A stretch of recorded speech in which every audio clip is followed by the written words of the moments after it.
musicalement parlant, et ça se confirme avec cette magnifique chanson de Diamant d'amour, un nom désormais à retenir dans la sphère musicale camerounaise. Elle a pensé important rester dans ce registre culturel qu'est le bikouti, registre traditionnel je dirais même, mais aujourd'hui il faut dire quand même que ce registre est en train de battre de l'aile, et ça fait du bien de savoir qu'il y a encore des personnes qui se battent à valoriser ce registre musical. J'en applaudis pour vous, pour cette chanson qu'on vient de regarder. Vraiment, on a tous les instruments qui vont avec, contrairement à certains artistes qui se sont penchés beaucoup plus pour les studios avec autotune et tout ce qui va avec. Ça fait du bien de voir des personnes qui vont encore à la racine de la musique.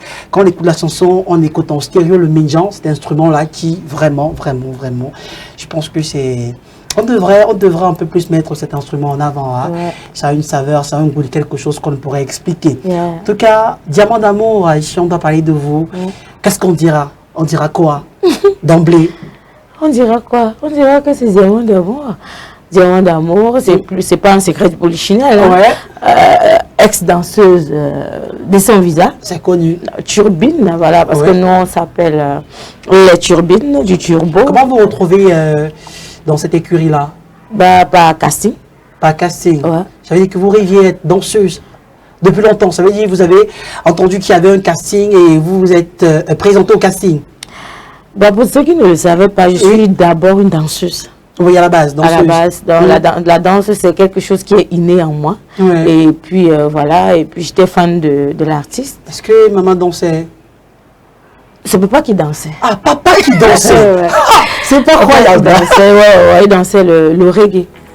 Ouais, mon papa, c'est parce qu'à l'époque, les parents, en fait, il n'y avait pas de soutien. Oui. C'est pas comme aujourd'hui où on peut permettre aux enfants, aux jeunes, de pouvoir s'exprimer à n'importe quel âge. Oui. Mais quand même, déjà, j'ai perdu mon papa, j'avais 3 ans.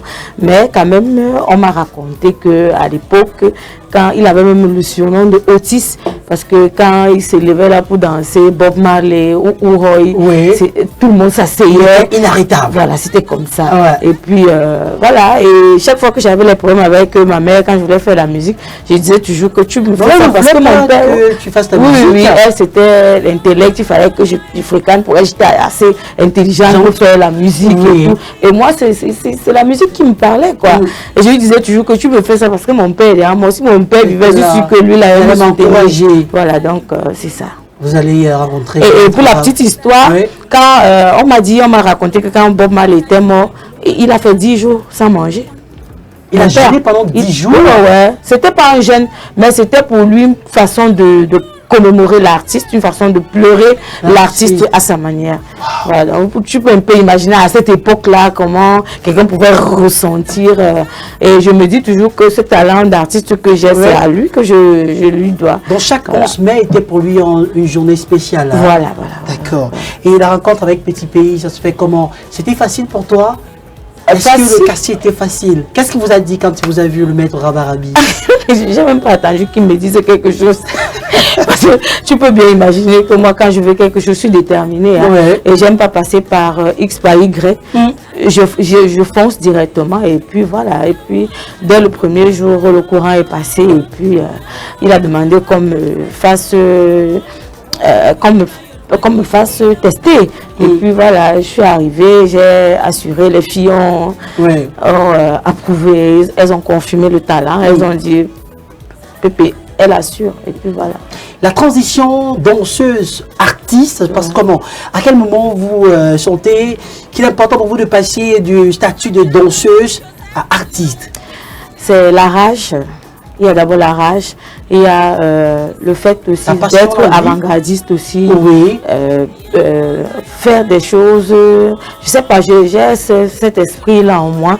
J'aime toujours dévancer un peu, si on va le dire ainsi. Hein. Voilà, donc je danse depuis pas mal d'années, et puis ça me parle comme ça que bon, après la danse, il y aura quoi? Et puis, voilà, grâce à Dieu. Il faut parfois upgrade, hein, voilà, de d'un statut à un autre. Voilà, et puis grâce à Dieu, je fais la rencontre d'une âme de bonne volonté, le grand Jimmy international. Il faut citer le nom, c'est important. Voilà, c'est grâce à lui. Oui, c'est le fabricant de diamants d'amour. Voilà. Est-ce que je peux parler sans parler de lui?